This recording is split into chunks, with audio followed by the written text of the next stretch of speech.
Hey, welcome to the School Transportation Nation podcast, episode 44. I'm Tony Corpin, publisher of School Transportation News. Want to give a shout out to our sponsors, TransFinder, a leader in school bus routing software, and our friends at Zonar, who supply our tech tip, and they are a leader in smart fleet management. And I'm Ryan Gray, editor-in-chief at School Transportation News. We've got two great guests for you today, author and speaker Ross Bernstein, who will be appearing at our STN Expo virtual conference later this month, and Jim Ellis, director of transportation for Henrico County Public Schools in Virginia. Also want to take this moment to send a special shout out to our dear friend Charlie Hood, who publicly announced last week that he's retiring as executive director of NASDIPS at the end of March.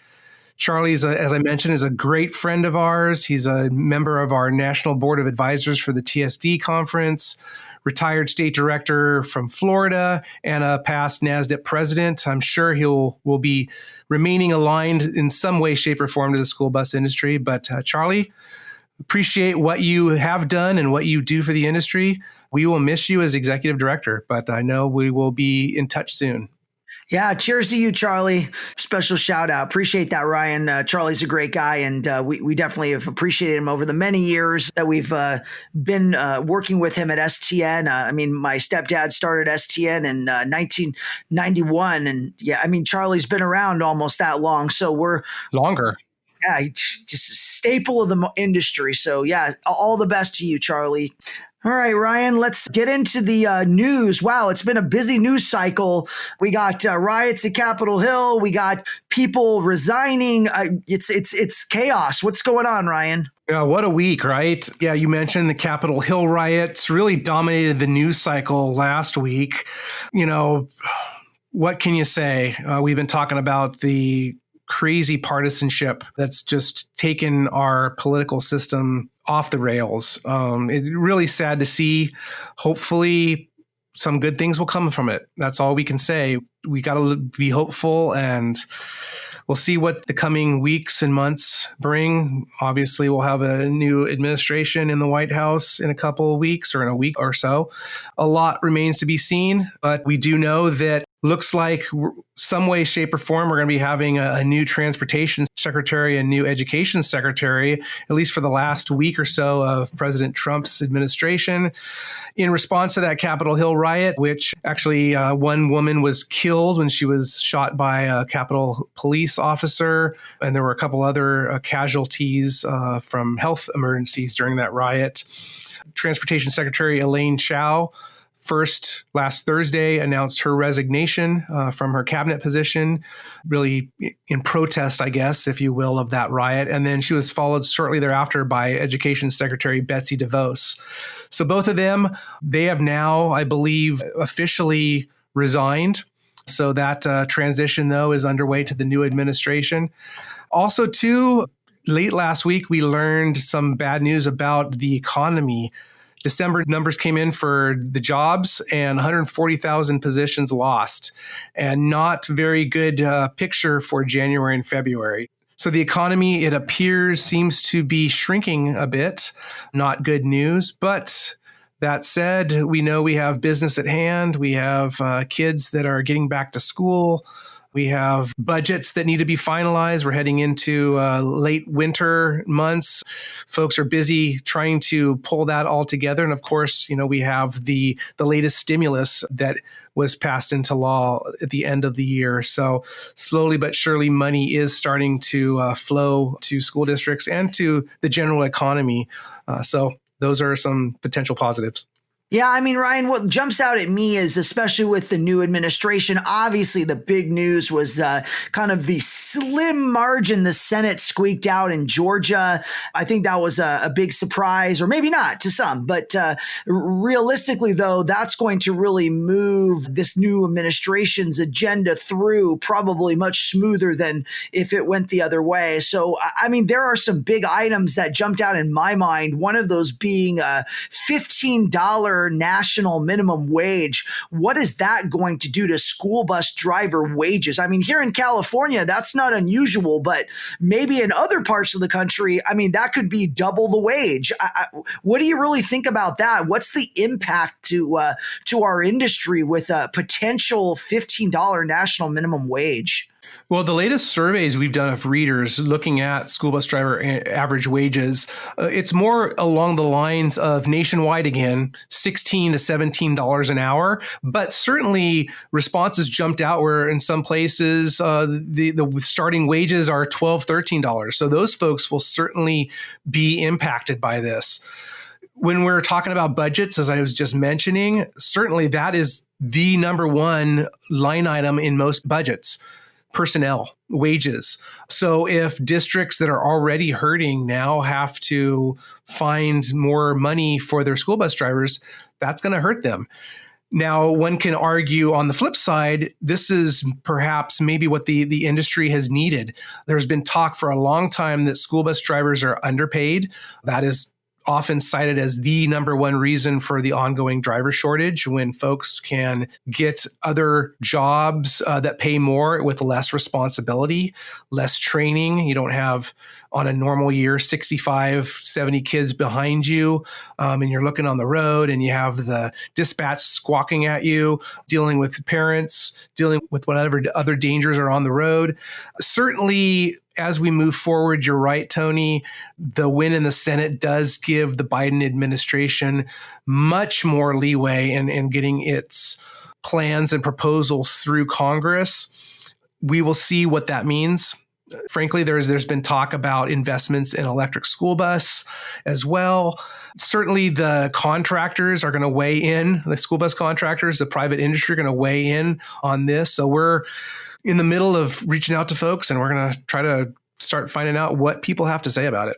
Yeah, Ryan, the green initiative, the green wave, as it's called, right? So what does that look like? I think that the general feel that I've heard out in the industry from professionals is that they really see green and the investment in green energy, especially green school buses, accelerate almost exponentially with this shift, because really it comes back to funding, right? We keep harping on it. It's like the VW money came and went, maybe there's a little bit left out there, but what's that next funding mechanism that is going to allow districts to access this technology? And, we're an industry that always gets unfunded mandates. So maybe they can throw a little funding our way for once and to access this great new green technology. And, but I think we have to be mindful of what is the halo effect of moving into electric or propane or an alternative energy solution. What does that look like? So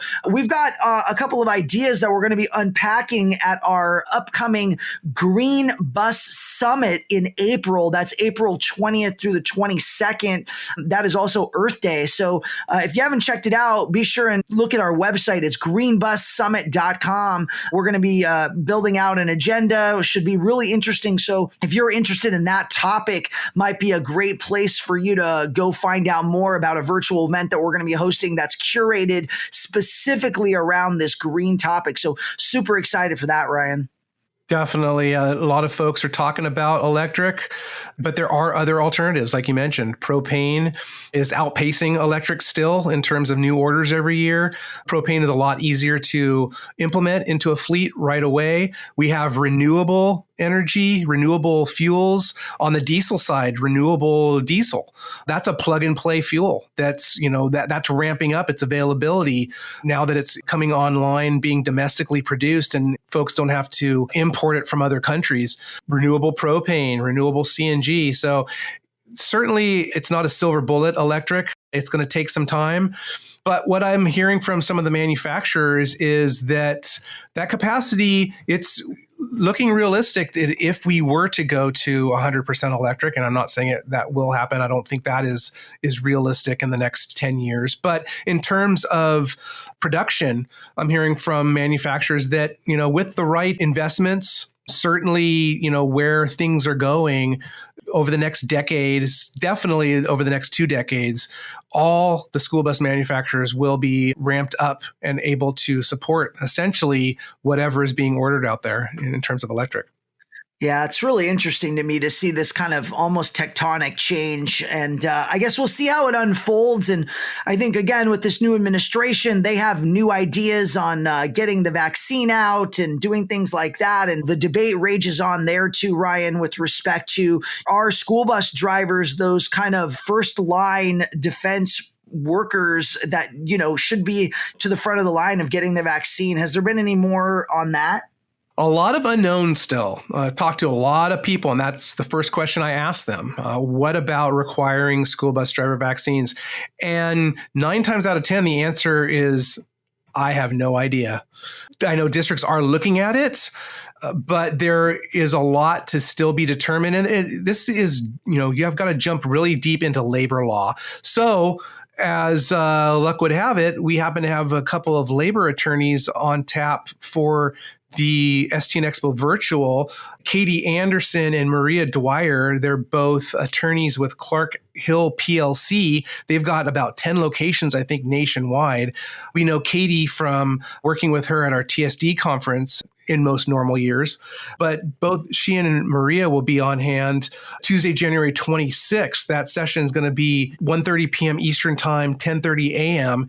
And they're going to really be diving into labor law and what is required of public entities, what's required of private entities, and also, too, the documentation that's necessary, securing that documentation. I mean, you're talking about essentially people's health records. And there's search and seizure that's involved with there. There's First Amendment. There's a lot there to unpack. So looking forward to having those legal eagles join us to really shed some light on what districts and private companies need to do going forward.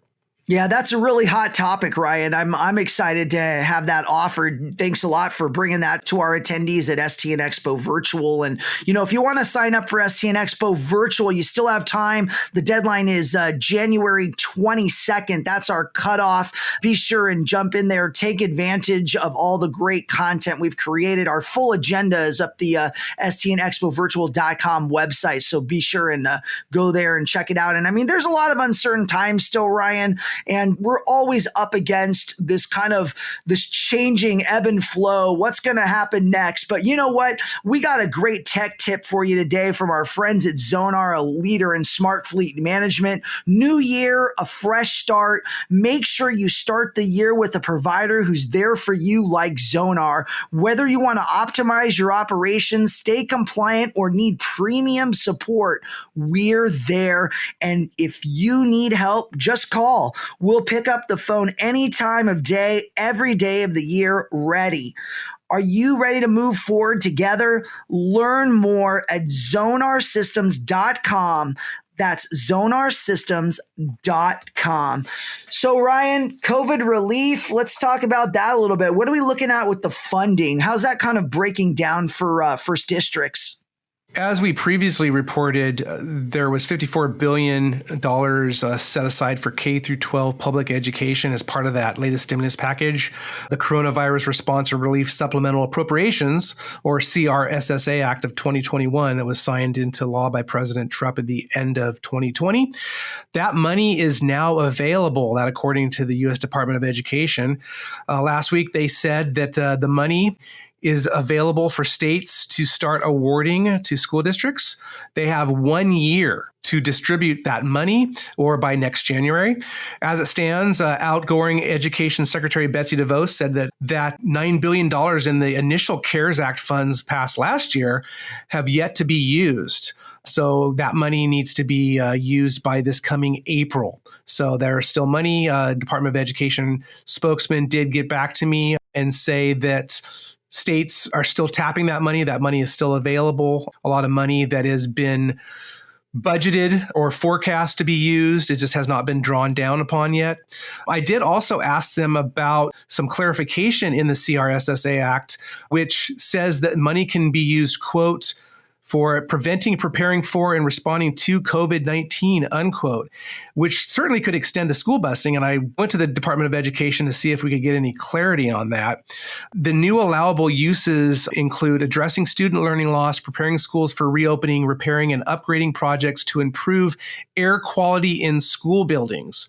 So specifically, I asked the Department of Education, does this mean ventilation and air quality in school buses? Because as we know now, COVID-19 seems to be transmitted in the air. CDC has revised their guidance over and over again throughout last year, and that's what they say is the leading cause of spreading that virus.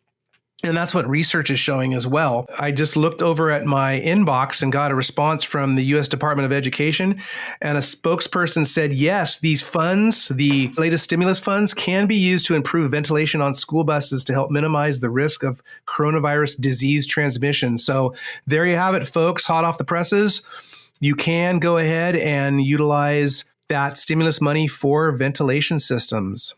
Wow, Ryan, that's really great. There's a lot of companies that have developed new air ventilation, HEPA filter, air purification solutions that I think have a fabulous application long-term to help address airborne viruses. And it's just so awesome to hear that school districts will have access to funding to get those technologies deployed on their fleets. Just amazing stuff. Definitely, school districts, go out there, get in touch with your states, talk to them, make sure that your ducks are all lined up in a row and that you can use this money for what you need on school buses. Meanwhile, understanding that the $2 billion from this CRRSA Act tied to the CERTS Act for the private bus industry is expected to start becoming available over the next several weeks, probably by the beginning of March. The U.S. Treasury Department is developing the grant program, according to what the United Motor Coach Association said last week. They're a sister organization of the National School Transportation Association, which was involved with UMA and the American Bus Association, as well as the passenger vessel industry, to really secure those funds. As we mentioned, it wasn't the $8 billion that they wanted, but $2 billion is better than nothing, Tony. Yeah, and I think, Ryan, the school bus contractors have really been hurting, and this is kind of a blessing, right? They really could use the money and funds. And we listened to many guests over the podcast over the last year talk how much that funding was impacted, and if they were using contractors, the struggle that they had with paying them in full, or contractors taking a significantly less than what was contracted. So there's a lot of financial hardship that has occurred. So hopefully this provides a little bit of relief. And, the hunt for the vaccine, Ryan, seems also like this kind of ongoing process. It kind of is varying state by state. What's the update on accessing the vaccine? A little more on that? Yeah, well, the vaccines are starting to make the rounds, not as fast as everybody hoped. We got word last week from the incoming Biden administration that they're going to be opening up the floodgates and releasing all of the vaccines. There had been some that were being held back because there's been some confusion, I think, with the vaccine on the dosage. The Trump administration, Health and Human Services, said that they were actually finding that they could actually cut the doses in half to increase the availability. But the Biden administration came out and said once they take office at the end of the month, they will be fast tracking that. Got an email, in fact, today from my mom's long-term care facility. They've been sending regular updates about who's testing positive and who's not, and vaccine availability. So they are getting their vaccine this week from CVS. So in fact, I got to run over there and give a signature to them to kind of button that all up. So we do know that it is trickling out there. Back to school bus drivers, and when will they get it? How will they get it? Will they be prioritized? A lot of the states, they still have to weigh in. Those decisions really rest with the governors. So, in fact, a little bit later, Jim Ellis will give us a quick update on what's going on in Virginia with that. But still not a lot of concrete information. So hopefully we'll start seeing that start flowing in the next couple of weeks. Spoke with a student transporter on the East Coast last week, and I asked him his thoughts on if his school district would require it or not. And he answered, quote, "I will be shocked if we require it," unquote. The reason, school bus driver union. He indicated that that's another tricky issue in this whole mess. Most people are saying, yes, school bus drivers, we need to be among the first to get it. But then people still want choice.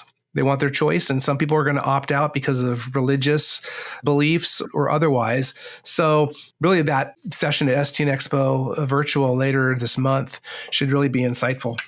I also want to issue a quick correction of something that I said on the last podcast. I incorrectly spoke about HIPAA, the Health Insurance Portability and Accountability Act, being one of the protections for employees to refuse an employer mandate to get the COVID-19 vaccine. Sorry about that. It was really strictly tied to ADA and some other religious freedoms and First Amendment and whatnot, which certainly our Legal Eagles later this month will be addressing.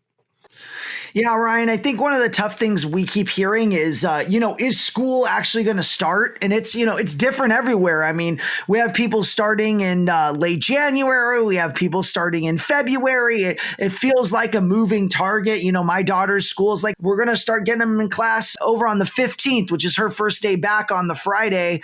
And then it's like, maybe we won't. Right. So I'm kind of concerned, where are things going to fall for school startup? It's just completely a moving target based on, like you said, the Christmas holiday and people getting together and spikes of COVID. And, regardless, wintertime is in full swing right now. And while you may not be located somewhere where it's blanketed with snow, you may need an extra blanket this time of year to stay warm. And, TransFinder's browser-based Route Finder Plus and its Stop Finder parent app is the best combination since winter and warm blankets. In fact, Route Finder Plus and Stop Finder were voted the most innovative software by the industry leaders at the recent Bus Technology Summit. Route Finder Plus is a browser-based routing solution that is fast and easy to learn and use, with calendar-based routing, creating morning and afternoon routes, and even special COVID-type ABC day routing is a snap. And communication is crucial these days. Keep your parents informed with Stop Finder Communication. We have extended our offer, making Stop Finder Communication solution free until July 2021. Add Stop Finder Geo Alerts and get real-time updates of resources of school bus location to your parents and caregivers. Plus and Stop Finder go together like winter and warm blankets. Drop TransFinder a note at getplus@transfinder.com or call 800-373-3609 to learn more. We've got two amazing guests coming up with Ryan Gray. Stay tuned.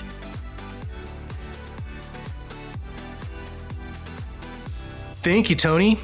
Now on to bring to the podcast stage a dear friend of school transportation news, someone who talks my language. Some of you out there may know that I got my start in journalism as a sports journalist.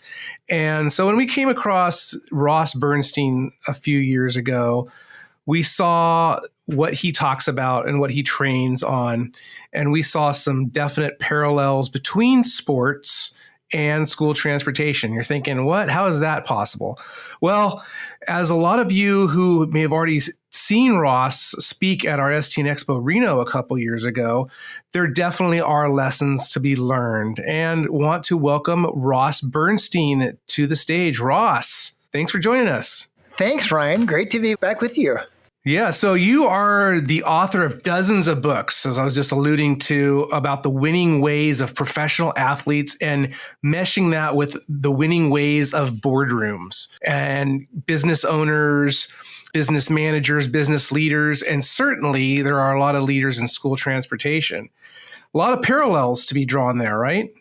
Absolutely. There's so much we can learn from sports that applies directly to business, whether it's leadership, customer experience, dealing with change management. I mean, there's so many things happening in the world right now, but I think that sports is a universal language, and I'm lucky. I've been able to speak on all 7 continents, and whether I'm talking rugby in New Zealand or cricket in South Africa, people speak sports. So I love sharing stories about athletes and teams and trying to figure out what it is that just makes the great ones great, and then tie that to companies who I've worked with who have done amazing things or who have really screwed up. But either way, there's great lessons to be learned that I think are really applicable.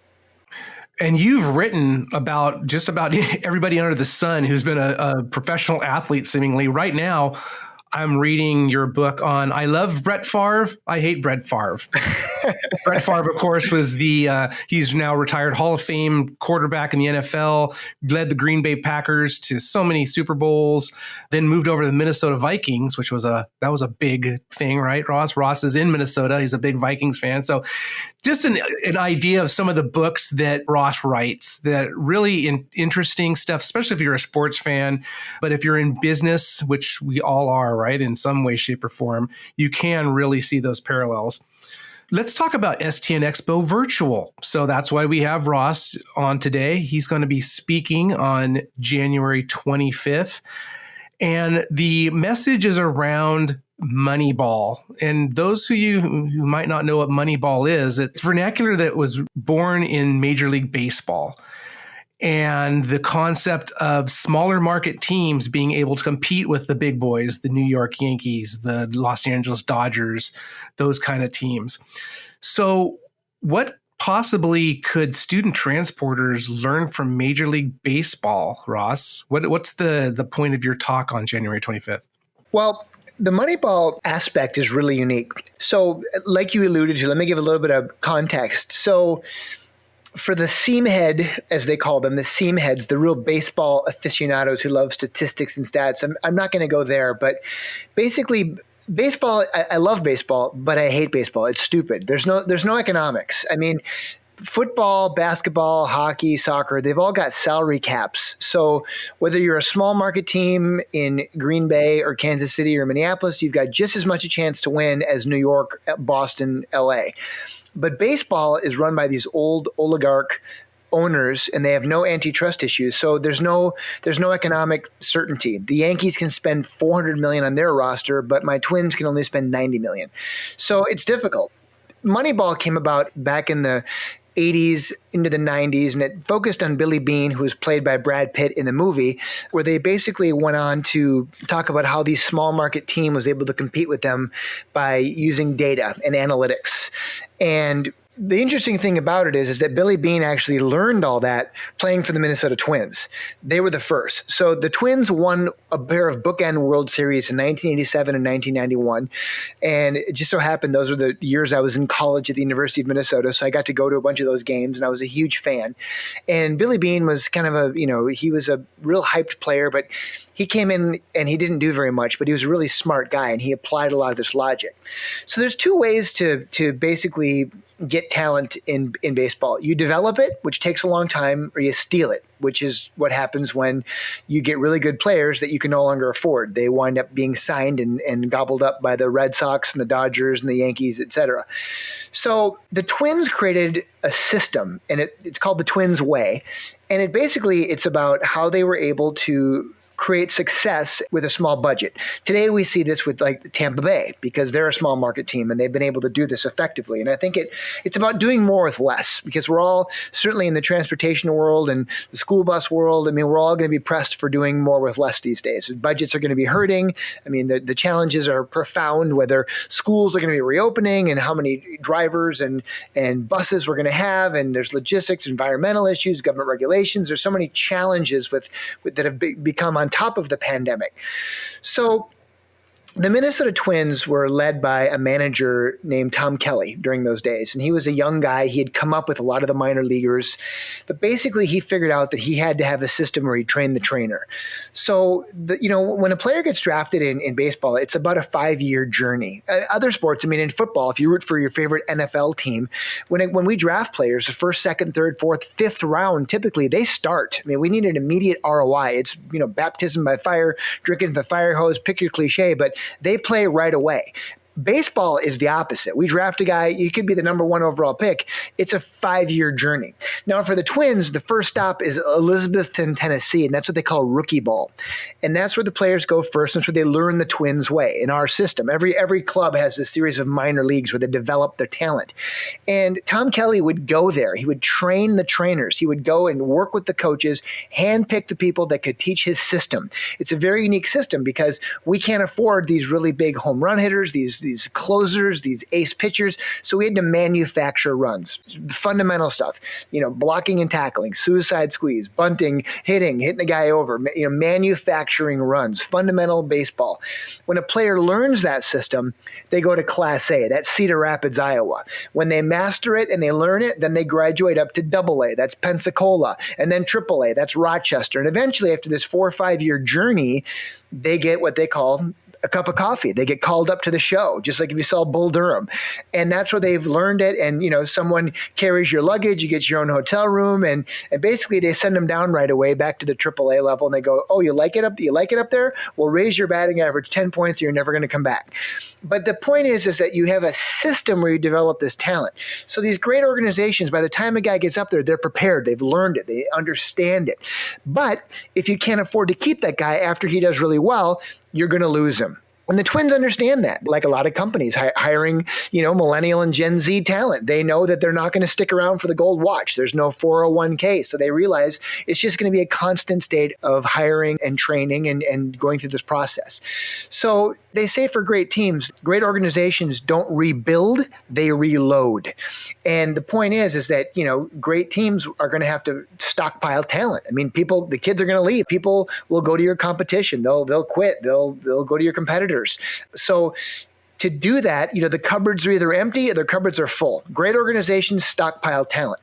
In business, I work with companies that will only hire dairy farm kids because their work ethic is unbelievable. They're used to waking up at 4 or 5 in the morning every morning because cows don't take days off. I have other groups I've worked with where they'll only hire Division I athletes, and not just football or basketball players. They want, women who played college softball or volleyball because they're coachable.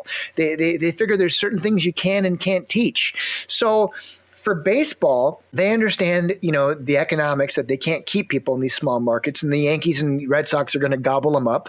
Like Big Papi, for instance, who was with the Minnesota Twins and Boston took him, and then the guy winds up having a Hall of Fame career because they could pay him more money and he was happier, and that's just how it is. But the whole Moneyball concept is really interesting, and then you think about how that applies to business is, do you have a minor league? Are you recruiting talent, or are you just stealing talent? I mean, if you want a great series of bus drivers or a great series of people who can manage the logistics or any different aspect of managing your fleet, you can go out and pay those people a lot of money because you know what you're getting. The other alternative is you got to develop them. So I like to draw those correlations, and I dive really deep, but that's just kind of a scratching the surface look at a little bit about the Moneyball concept.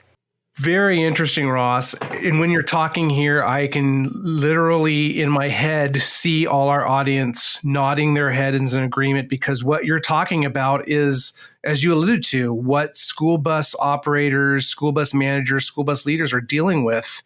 There's so much that they're competing with out there in the workforce, in the workplace, that it's really hard to attract and keep new school bus drivers. Certainly, the school bus driver shortage is something that the industry deals with on an ongoing basis, it seems like. And it will be really interesting in this COVID-19 atmosphere environment, if you will, to really see what happens, because I think that I was talking to someone just the other day and saying, I think we've been biding our time a little bit in the industry, where the school bus driver shortage, it's still bad, it's still there, but COVID in some ways gave us a little bit of a reprieve because we just don't have as many kids that school districts are able to transport right now. A lot of school districts are still in virtual only mode.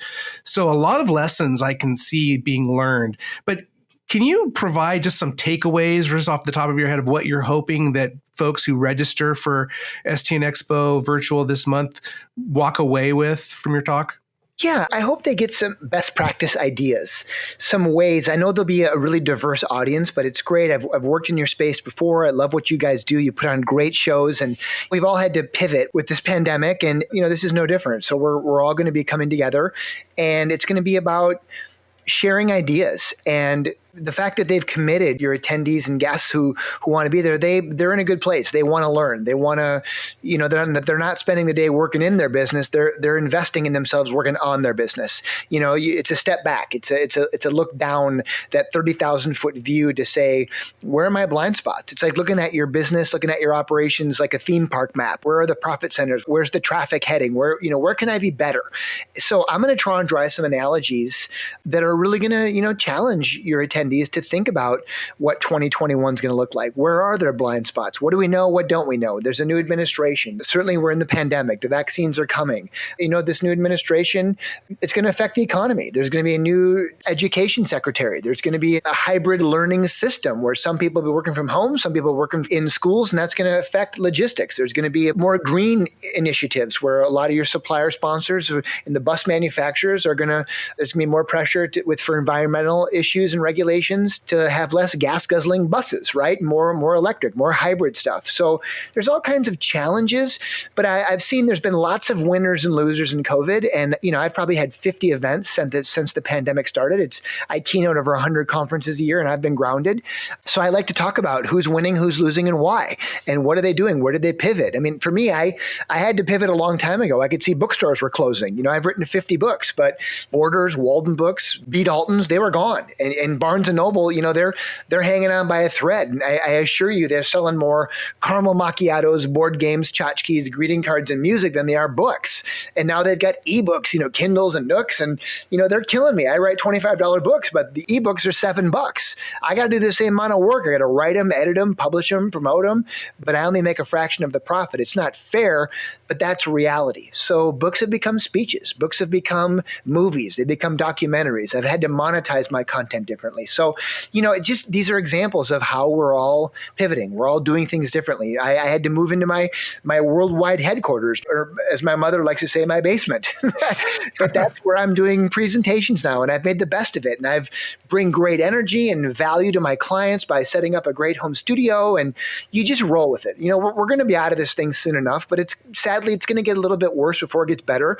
We're going to experience this post-Christmas gloom and doom of more craziness, and but I'm not going to sit here and say we're all in the same boat, because we're not. A lot of people are in really bad boats. Some people can't afford to eat or have a place to live. So anyone listening to this, we're very fortunate. We're in a better place. So it's about empathy and compassion and figuring out what you can and can't control, and just grinding, just go. That's the thing about sports, man. You just go. You win ugly, and pick your cliche, but it's just about getting things done. And look, kids need to get to school. They need to learn.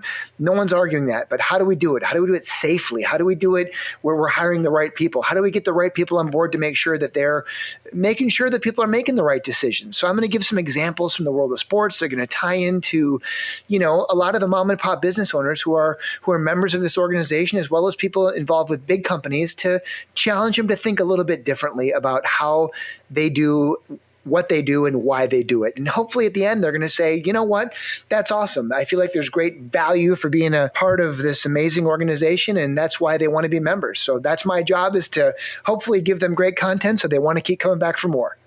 Looking forward to it, Ross. You mentioned your books. I talked about them at the top. Where can our readers and our audience find you? Oh, you know what? I'm not here to shill or hawk anything, but my website is rossbernstein.com. And yeah, I'm just here for you guys. You and Tony are amazing, and I love working with you guys. I'm so grateful to be a part of this, as well as the big event coming up in June in Indianapolis, which I'm going to be a part of again. So it's going to be awesome. And I'm just super excited to be able to share some wisdom with all of your guests. It's going to be a great event. Well, we're excited too. And yes, as you just mentioned, we're going to have you in Indianapolis, hopefully, for STN Expo out there, June 11th through the 16th. Also, too, so your talk, January 25th, Champions Code, Achieve Success Through Unorthodox Methods. That's going to be at 3:30 p.m. Eastern Time, 12:30 Pacific, again on January 25th, the opening day of STN Expo Virtual. Ross, it's always a pleasure to catch up with you, talk some sports. We'll have to do some more of that soon. A lot to talk about. I was going to ask you, before we leave, did you ever have a chance to interview Tommy Lasorda? We just got news that when we were recording this podcast that he passed away at the age of 93 from a heart attack. Did you ever come across him? I did. I was able to interview him one time a long time ago. And you know what? I hadn't heard that. That's so sad. Yeah, what a legend. That guy just reeked of old school baseball. Yeah, just a legend, and what a rich history with the Dodgers, and really an amazing guy. But that's the thing. He definitely left a strong legacy of people that he touched in his life, and I consider it such an honor to be able to celebrate these people's lives and to write about them, and to kind of understand what makes them tick. But definitely a huge loss for sports. Well, thanks so much, Ross. Appreciate your insights and really looking forward to later this month when you're going to be speaking at STN Expo Virtual. Can't wait. Thanks again.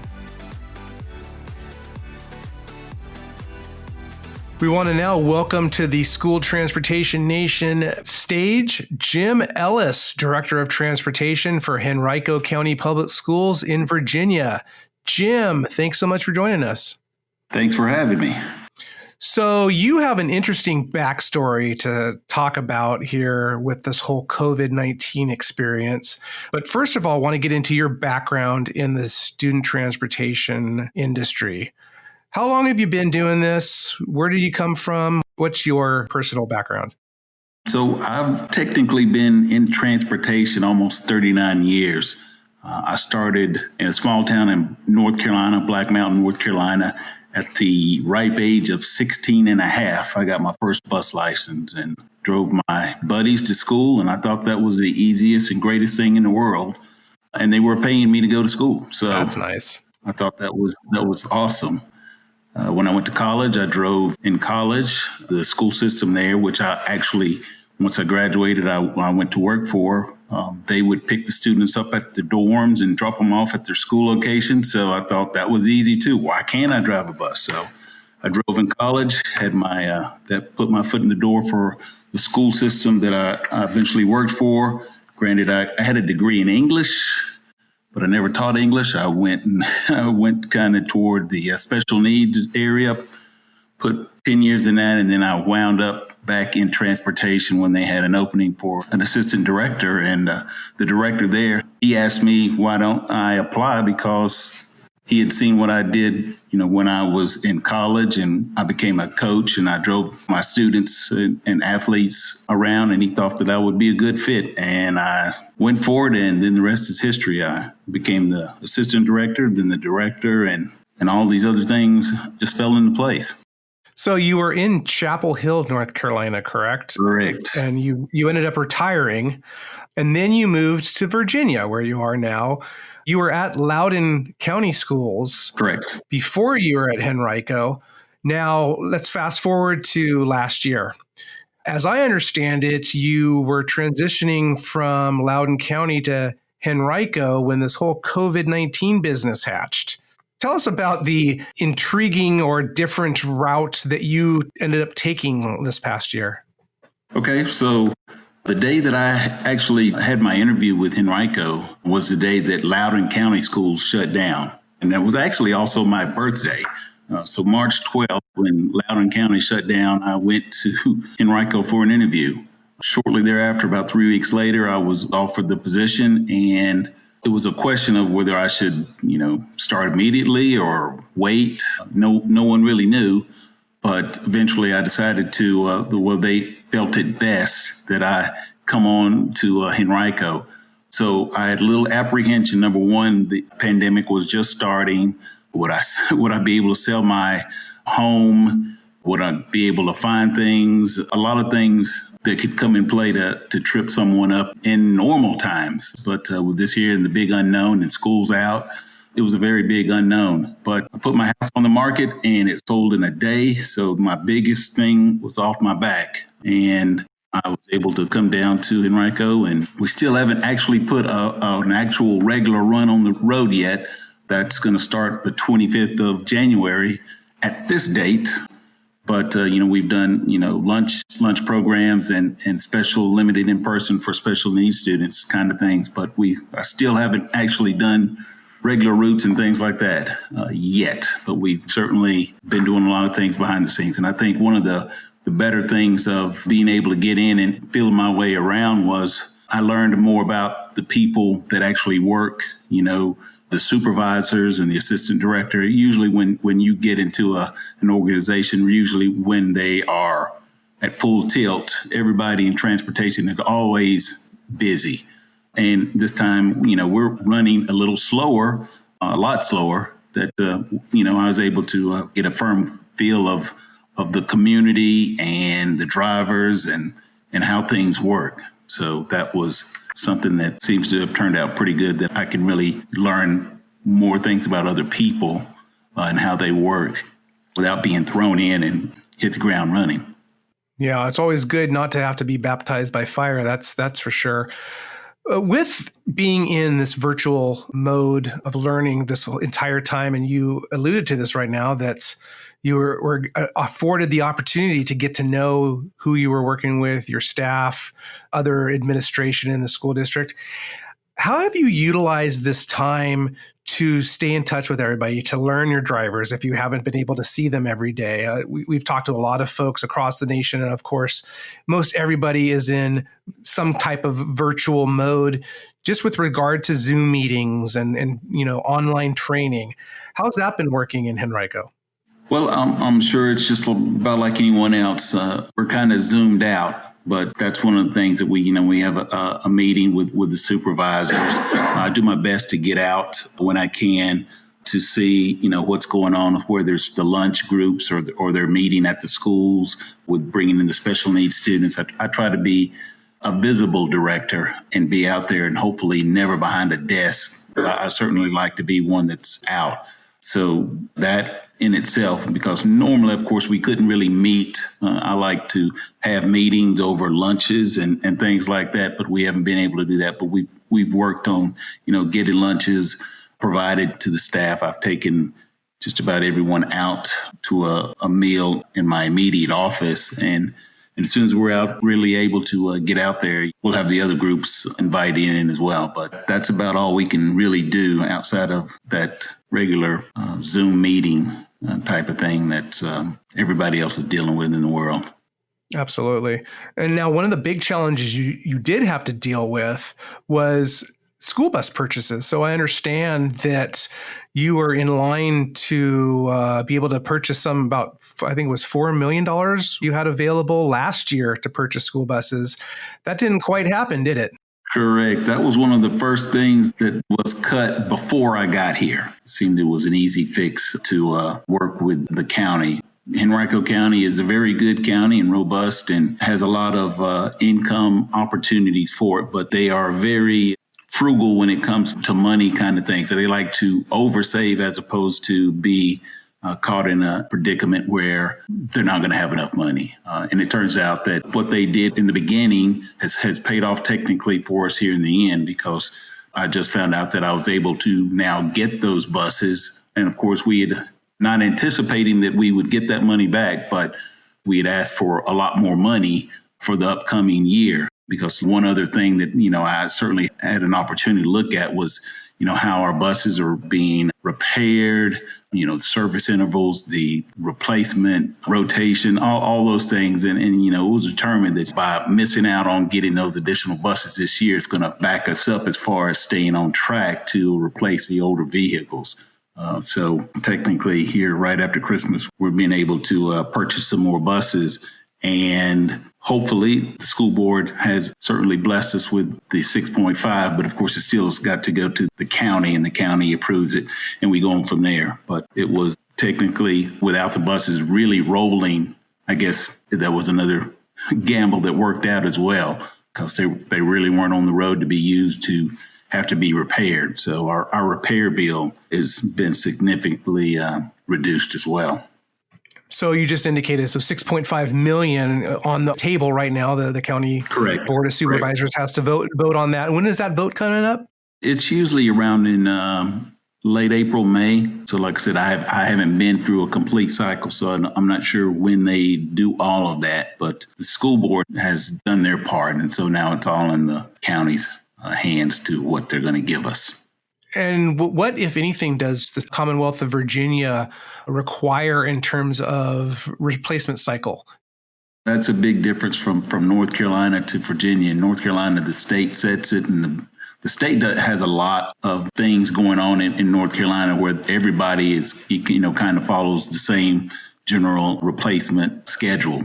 And the state assists in purchasing the buses. But in Virginia, in the Commonwealth, it's kind of every man for himself or every county for themselves. So the big counties with the money, they're able to purchase, much more frequently in those smaller counties. But like I said, in North Carolina, it was when the buses are due to be replaced, there's a schedule, but everybody's buses will get replaced eventually. And usually no bus stays in North Carolina more than 20 years, or if they reach their mileage mark.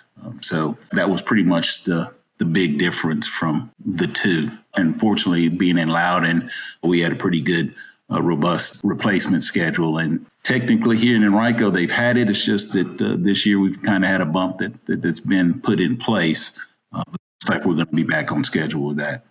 Oh, good to hear. So hopefully things work out well this spring for you in terms of the budget.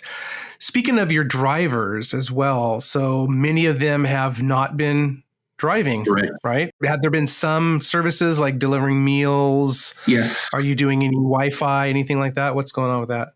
Yes, we had looked into doing Wi-Fi, but our system was also blessed to get hotspots for every student that needed one. There were a couple of places where the hotspots didn't work, and we did at one point bring in students to schools. It was only a handful, no more than 10, I believe, at that time that needed to come into school so that they could function. But as far as what the drivers were doing, we certainly had limited in-person learning for our special needs groups, and we're on a lunch schedule that had about 25 buses that were out delivering lunches.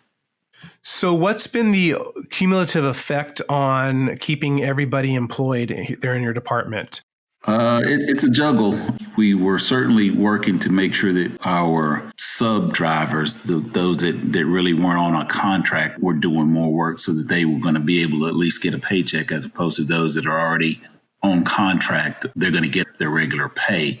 So, and I'm not sure how others, have done it, but our drivers have stayed employed and they're still getting paid.